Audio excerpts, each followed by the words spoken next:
War. War never changes. But Fallout sure does. Amazon recently released a new show on Amazon Prime Video based on the wildly popular video game series Fallout. We've all watched it, one of us multiple times, and this is our review. So pop a Nuka-Cola, grab your stim pack, and watch out for rad roaches. We're wandering through the wastelands on this episode of Three-Dimensional Dads. Three friends, all geeks, exploring every dimension of being a dad. I'm Jay. I'm Derrick. And I'm Ian. And we're the Three-Dimensional Dads. Indeed. Indeed. Yes. Indeed, dads. Not in a nuclear wasteland. No. Although, Boston Harbor and the Charles River used to be pretty close. True. Very close. Yes, very close. So Fallout, Amazon Prime is not just for getting your packages in 2 days, folks.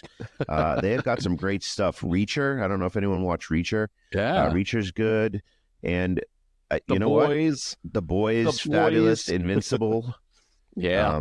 But really, what we're really looking at here, Fallout, this new show, which opened up my eyes to this game. I might have to give it another try because that game was really hard for me. It's a tough game. Yeah, they're pretty unforgiving. So I've played most of them. I'm the hardcore Fallout guy here in the group. And yeah, I played the first one when I was, I think, 13, 14 years old. And yeah, I go way back on PC. So I played it. It was like a point-and-click game on PC. And I got Fallout 2 at the same time. So I beat the first one and went straight into the second one. And it was merciless. It was a really hard game where, like, if you die, it just shows your bones in the desert. And it, like, guilts you. It's like, your bones are bleached in the sun. And, like, it... yeah, it's pretty rough. If you pick the wrong ending, you make some mistakes. You just, like, permadeath. I feel like my nerd card is going to get turned in because I knew maybe Fallout was a game. I had no idea it was that old. And I've only seen the TV series. I've never played a Fallout game. I'm like halfway through the season. So we're all at different levels here. And I'm really enjoying it. But I know that I'm not as like hardcore into it as you are, Ian, or maybe like Jay knows. I've gone through twice through. Once to just absorb it, and second to really appreciate it. And it stands up to repeat viewings. Anyone that's thinking about watching it again, they set stuff up all the time. So the next time you watch it, go, oh, look at that. See, ooh, little teasers and things. Like, I never played the Fallout games. I've loved Bethesda. I was a Skyrim freak. I played that a ton. I've been playing Starfield. Yeah. And I picked up Fallout 4 because that was the one set in Boston. And I thought that was really cool and like, okay, I'll try it out. But it was so hard for me to figure out the combat system and the inventory management that I had to give it up. I went back to like Call of Duty and just killed some stuff. But I did think it was really cool that it was set in somewhere that, like I knew, like Fenway Park. You could go up to Salem and like see what's going on there. You could go to Quincy. Like, I don't know why you would want to go to Quincy, but you could go to Quincy. Yeah, a little shot at the South Shore there. You could go around to places you knew, which I thought was really, really cool. So I might at least we do, because we're your cousin from Boston. From Boston. Yeah, exactly. We're a Boston podcast. Yeah, I love that about Last of Us also, because Last of Us had that Boston setting. And they got in trouble for using the MBTA map, like that iconic map of the subway. Apparently, that's like an image that's copyrighted. And so it was in Last of Us. They had to like patch it out of the game. Oh. But yeah, it was right. You could look at the duck boats. You're on Boston Common. Like, I thought that was such a cool verisimilitude, or making it feel like it's a real world. And swan boats were in there. I loved that. But I bring up Last of Us also because I think we have this new, spoiler. We're just going to drop it right here. That I absolutely loved this show. I am a huge fan, and I was over the moon with how good this was. I was with Last of Us also, but I also have been so let down by video game adaptations for years and years and years. It's like I feel like they always miss what is actually cool about the game, why people love it, what's special about the story. And I feel like, Last of Us nailed it so perfectly and was really faithful. But to the story, and then this is Fallout, such a different beast because it's a brand new story. It's set in the world, it's set with like the kind of vibe and the feeling and all of that, and the history of Fallout. But I love that they made this new story and a mystery and these characters I've never met before. I thought that was such an accomplishment and so awesome. So I think we're in a golden era of video game, of just adaptations in general right now. Really quick lightning round. Worst video game adaptation for me, it was Street Fighter. Ooh, I'm gonna have to go Uncharted because I love the Uncharted games so much. Like 1, 2, 3, and 4, I played them all. I love those. The movie was just not good. You didn't get that cool sense of adventure. Like if you watch the movie, you don't get why I love Uncharted. If you watch this TV show, you understand what I love so much. Like they really captured it. I'm gonna go with pretty much Mortal Kombat movies. You're just like taking like a fighting movie and you're trying to adapt some really weird, like they're all basically blood sport at the end. Yeah. Although the last one had a really good story with like Scorpion and Sub-Zero. They actually had a relation. It wasn't bad, but how many times have they like swung at that pitch? That's true. That's true. So let's get right into it. Let's get into the good stuff from the show. I'm going to start out with, as the history teacher, I love the neo-futurism because Fallout does this really cool thing where they have this Cold War vibe where there's a threat of nuclear war, but it's in the future with a retro kind of neo-futurism where everything's kind of 50s style. The clothes, the technology, it's like you have TVs that are little like cube things. You think the future you'd have big flat screens like we have. Like, no, they're like CRT, old school rabbit ears. I thought that was cool. Yeah. I thought it was just bonkers action the first episode when the Raiders started killing everyone, and you know, they just, after Lucy and the Raiders started kind of, you know, they consummated their marriage, for lack of a better term. Like she realizes that he's radioactive, and then all of a sudden, like the merd hits the fan, like, and it's in like slow motion. Great cinematography. I thought it was great. And my final great thing was I loved the episode with the Cogsworth robot, the actual robot where she was Mr. Handy. It was like having R2-D2 and BB-8 of this universe, like sentient robots that just have this personality that jumps out at you. So those were my like big old highlights. Is that the one that's going to harvest your organs? Right? Well, it does it with that great voice. Yes. Hello, sir. Can I help you? That was amazing. I'm going to replace your finger, but now I'm going to harvest your organs. Please hold still. Matt Berry, I mean, that gets into like some of the cameos here are so good. Like comedy, hardcore comedy. Yeah. Awesome cameos all over the place. And Matt Berry as Mr. Handy was so funny. That was amazing. That was pretty cool. Perfect voice. So what'd you think, Derek? I'm still involved in it, but like the world is really interesting. And I just, I don't know, maybe we're going to spoil this, but right now I'm on this precipice of, I hope it's just not going to turn into like some sort of zombie thing, because I'm at the point now we're in the vault and they're trying to figure out what the secret is that happened in Vault 31 and 32. So I'm exactly like midway through the whole series right now. And I feel like it's going to be at this precipice of something happening. And I just saw that, you know, the ghouls, quote unquote, right, that they let the ghouls out of that sort of like a research facility. I'm just hoping it's not going to turn into some sort of like zombie apocalypse thing. I hope there's more to the story there. And I'm really interested to see like where the knights go. I thought that was really interesting too. Yeah. So this whole world though they invented, I really like the neo-futurism like you were talking about, Jay. It's so different. I like how they do. I particularly like how they go back to the past before the Fallout happened, and they explore the characters. Yes. I really enjoy that, and you see like why he kind of hates the vaults, because he was like doing the advertising for it and whatnot. The character development was really good for a series like this based on a video game. So I'm really enjoying that. I won't spoil it. It's not going to become a zombie apocalypse thing. It's not. But you definitely find out more about Vault-Tec, and it's one of those things when like you find it out, like everything all of a sudden clicks, and you're like, everything makes sense, which some shows can't do in 8 episodes. Oh, cool. Right. Nice. And it's something too that as like a Fallout guy, I'm watching the whole time waiting for this thing to happen. I kind of know what's behind the scenes of some of this stuff because I played I play all the games.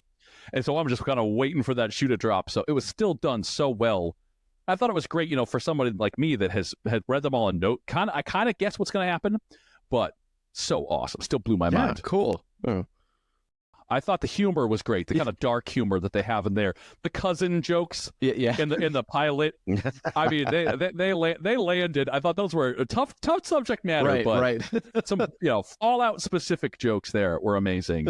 The other thing I thought was so great, the main actors, and I say that there are 4. A lot of people say there are 3, where there's like Lucy and the Ghoul and Maximus, but I think the brother that's in the vault. Oh yeah. I love that he keeps the vault story going, because so many shows would have left the vault behind. Yeah. And I love that you still get the vault mystery, and like the vaults are so intriguing and cool. I love that they kept that all through. And I thought out of the 4 of them, Walter Goggins as the Ghoul, his lines are iconic. Like, I love that line. That's a very small drop in an otherwise very, very large bucket of drugs. Definitely the MVP. Definitely. Yes. Right? So I love that. And the Ghoul makes me think of the makeup on him. He's missing his nose. Yep. And so I thought when I first watched it, like, is that CG going to bother me? Because, they put a green nose on him and they rotoscope, they CG it out. I thought it looked so good. Yeah. Oh, yeah. Like, for the budget that Fallout had, which I'm not super sure what the budget was. But I thought, we're getting movie quality, like amazing graphics and things. Yeah. I mean, the production quality of this is so good. The writing's so good. But they also blend that practical effects with CG so well. Like, we're getting on Mando, like we're getting on these different shows. There wasn't much CG that stood out to me. I just believed what I was seeing and absolutely loved it. Right. So, and then my last thing, I think, if I'm holding on to as a hardcore fan, there were references in here that I don't think either of you would get that just slayed me. The fan service they did, when you think about seeing how kind of ham-handed Star Wars has been sometimes, where it's like everyone from the cantina walks through Rogue One, and it's like, I'm wanted in 12 star systems. Like, come on, those guys, come on. Or like C-3PO and R2-D2 were just kind of shoehorned in there. Like, some of the fan service. I've got a bad feeling about this. Again. Right? I mean, some of it starts to rub you the wrong way, but I thought Fallout did it. All the products, because usually you're wandering through the wasteland. So a Broxo cleaner, or Wonder Glue, or the deviled eggs, or like all these things that like I know from the game that you just pick up and collect everywhere. They had cameos that landed so amazingly. But then another one that I thought was great, the music. Because when you're playing these games for 300 hours, like I played Fallout 3 and Fallout 4 for so long, I listened to those old-timey tunes for 100 hours, for hundreds of hours. And so when they pop up in the episode, like the I don't want to set the world on fire, those land, that's a cameo for me that I don't think someone that doesn't know the games that well would get. Okay. That I laugh hysterically. I get this like other joke, this other layer there. I thought that was so amazing. And they spread out all the best songs all over the place. So I thought that with the music I love so much. They did that through the credits too. Like the credits song had kind of a feeling of the episode. Yeah. I think there was a lot of thought into it. Like there were a lot of and some of these shows can just kind of throw things at you because they want you to feel like you're playing the game or whatever. But this is like, let's make a conscious choice to put certain things in certain spots. And people like you, Ian, who really play the game, you're like all into it. For me, now it's intrigued me to go back and say, okay, I want to see some of this in the game form. Right. And the one that landed the hardest was the water chip breaking. The new Vault Overseer's trying to take over. And they're like, oh, you can tell everyone the problem. And a guy comes up with a broken water chip. He's like, the water chip broke. We only have water for another month. That's the first Fallout game. That is that hero's quest is your vault. Your water chip breaks in your vault, and you have to go find a replacement. So that's the whole like hero's quest of the first game. And so that throwaway joke I thought was like, oh my God, I was dying. It was so good. That's awesome. Not everything was awesome though. Not everything was awesome. There was some stuff that kind of, felt a little iffy. For me, some of those mid to late episodes kind of slogged a bit. They felt like they were slow. It almost felt like they had to put the brakes on because they had to fill 8 episodes. So some of the stuff with the Vault-Tec flashbacks kind of made me a little lose my track a little bit about what was going on. I had to wait for them to kind of go back to the actual Fallout time period, the Wasteland time period. Maybe they could have re-edited that. I mean, it's not anything that like killed the show for me, but it was something like they were like pedal to the metal for 4 episodes, and then 5 and 6, like 5 was kind of a peak, 4 and 5, and then 6 and 7 kind of dipped a little bit, and I started to be like, oh, are they going to land the plane? But then episode 8, they landed the plane. So I thought that was good. But those episodes, I mean, it's nitpicky because the show was, for me, was an A. I don't want to preview my end letter grade, but it was a great show. It's just kind of like I had a little doubt in those middle late episodes. I was actually the opposite. I thought 8 for me was the slog. Really? Is that like once they get to the kind of the final act, I feel like everyone was coming together, and then they just kind of hung out in this one scene for a very long time. I was like, it just felt a little like where I thought all the episodes just like moved, and then the final one didn't. See, I like that because then I'm not going to spoil this for Derek. There was a specific ghoul in that episode that kept me hooked because of the story behind it, and you kind of felt like maybe you knew what it was, and then they dragged it out a little bit, and not in a bad way, like there was a lot of exposition, but when they hit that beat, then I was like, oh my God. And like everything for me came together. And that's why that episode 8 really like, again, landed the plane for me. That's true. Yeah. I was wondering how you stop. Like at what point do you stop this? I'm used to the games that go on for forever. Yeah. So, and I thought the story, I mean, you get the people from Westworld, right? This is Jonathan Nolan. Oh man, the story I've had, it did have a satisfying end, but it's good to keep going. That's a shame. I really liked Westworld too, so I'm glad they got to do something fun. Yeah, because that's the story actually I would like to have seen landed. So I'll be looking forward to this ending then too. I have to say, so I started 2 things. So I started Fallout. I downloaded a couple episodes while I was on this trip to California because it was spring vacation here. I started Invincible season 2, and I started this, and I have to say, like, I am more hooked to this than I am Invincible right now. Yep. And it really want to be it does have me hooked to where I want to find out, what's happening at the end. It is thoroughly entertaining, and I think it's beautifully produced. I don't really have criticisms right now. I mean, it's very popcorny to me, which I like. I will say though, if we were going to compare it to like another adapted video game, I like The Last of Us. It's more dramatic, a little bit more so than this right now. Just right now. It's a different world. It's a different context. I do like this as humorous. Last of Us is very serious, extremely serious, in some respects. Right.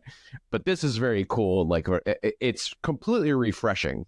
The take on, I do really love the style of it. And it is like nothing you've seen before.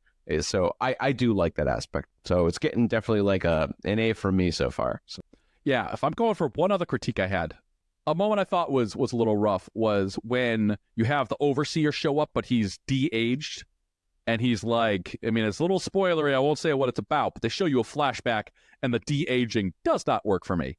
It looked very not, and de-aging we've had in funky and like Marvel movies and like Star Wars, and we've seen different levels of success with de-aging. It's always a fun twist, but I'd rather have a recast actor that doesn't make you suddenly go like, I think that's the original actor under a ton of CG. That definitely pulled me out. But I can't wait for season 2. The setup for season 2, the twists and all that, I am super, super pumped. All right, so letter grade. If we're going rapid fire, one sentence and why we rated it. Jay, what do you think? So even though some of the end really kind of pulled me out, like there was a few loose ends for me, like the Knights, I wanted to see a little bit more with that. Some stuff with Vault 31, I want to see a little bit. There was kind of too much hanging. I did like the tease at the end, but I still have to give this an A. I loved it. It's some of the best TV I've seen in a while. It was on the level of Last of Us, but like Derek, I like what you said. It's a more, Last of Us is more serious, and it's a different flavor. So like it all depends on what you're into in the moment. So if like you want something hyper violent and fun and something that kind of is just, like you said, popcorny, this is perfect. If you want to get into the weeds and like something that's emotionally like just right in the heart, Last of Us or kind of maybe some early seasons of The Walking Dead. But this is definitely an A for me. Solid. It's TBD. Derek, what do you think? It's TBD for me, but I'm really enjoying it. I'm stuck. I'm right in the middle, so I can't wait to see how it lands. But I do like it a lot. So far, it's got an A from me. So, all right, I have to go. I'm giving it an A++. That is not a real grade. As a professional educator, there's no such plus. There is a plus when you redefine what plus means. Ooh. So, to me, I thought as a Fallout, this is a better TV show than Fallout deserves. I love Fallout.